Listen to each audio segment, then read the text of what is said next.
I had nightmares about this place for weeks. Every time it was exactly the same.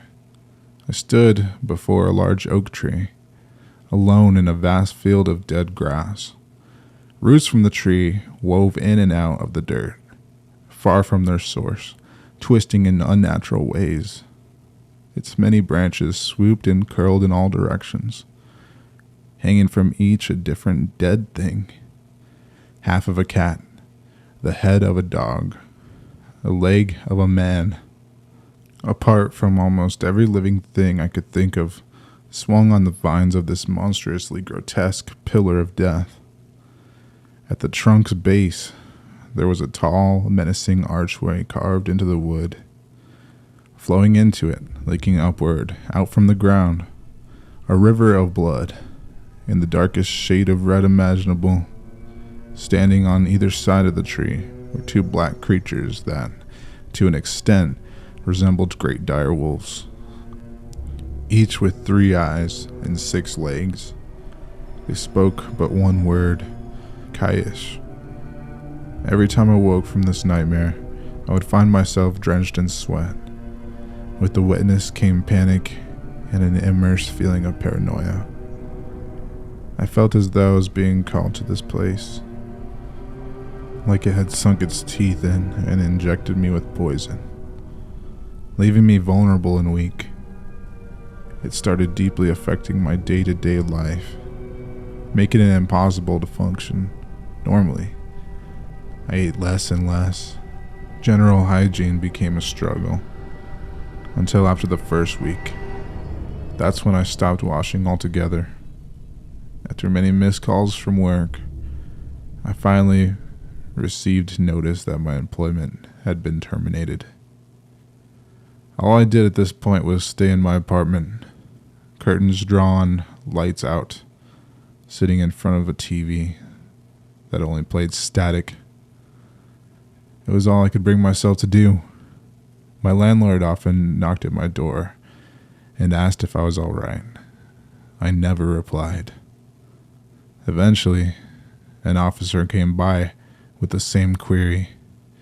When I didn't answer, he and my landlord forced their way in.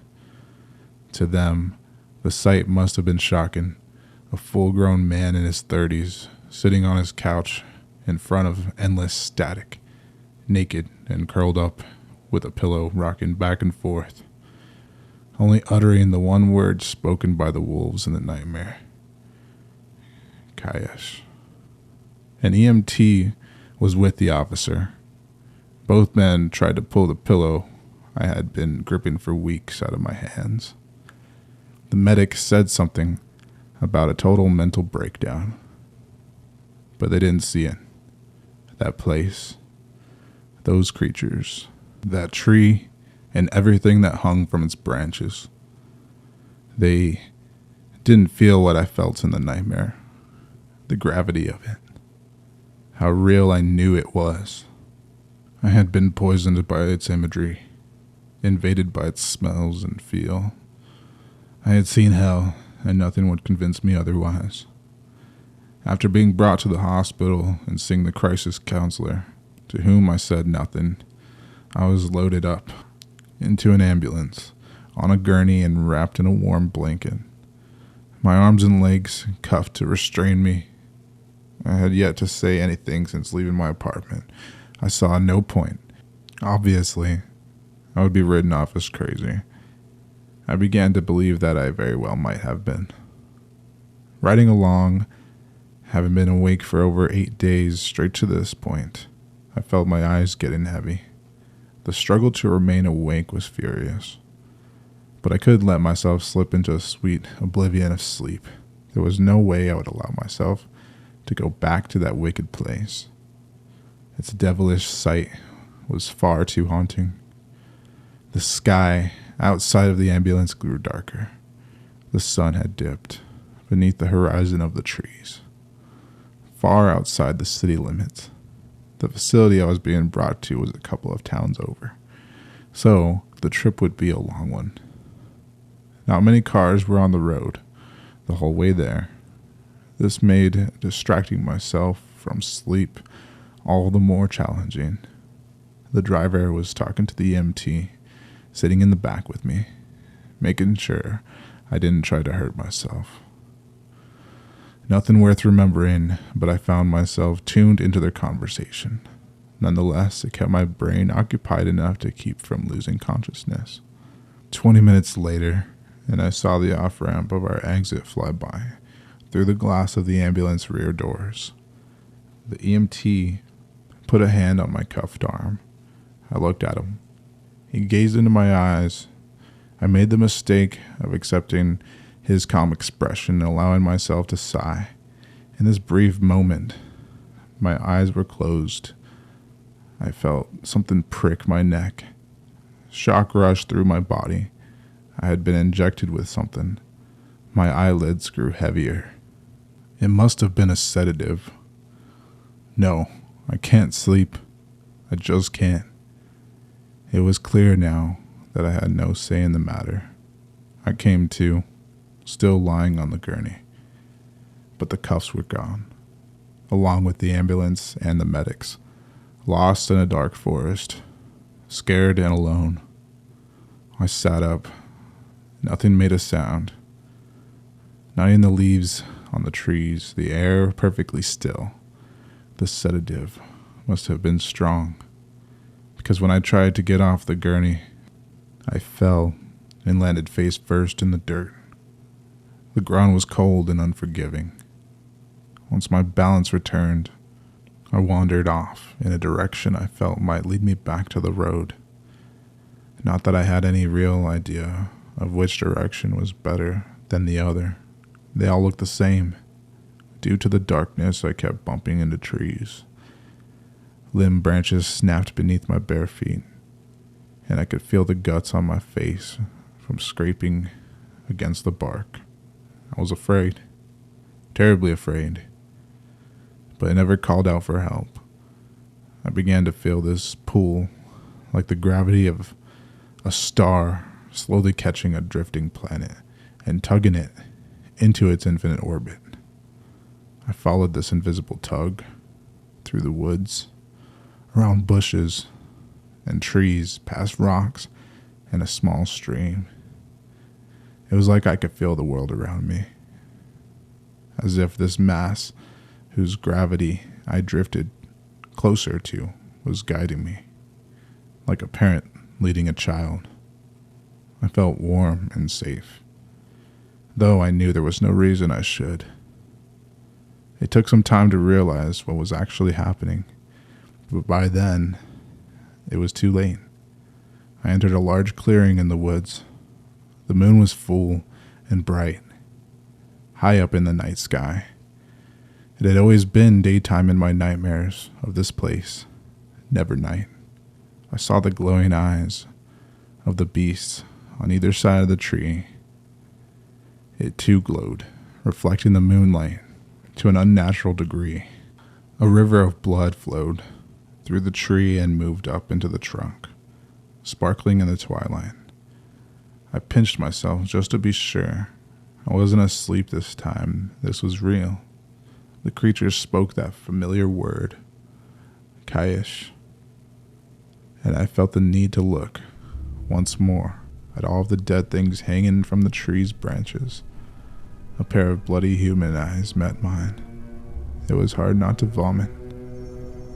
One of the six-legged wolves approached me and spoke without moving its mouth. Come, child, into the river and flow, into the great tree. Become the fruit it bears, a dead, lifeless thing. End the torment.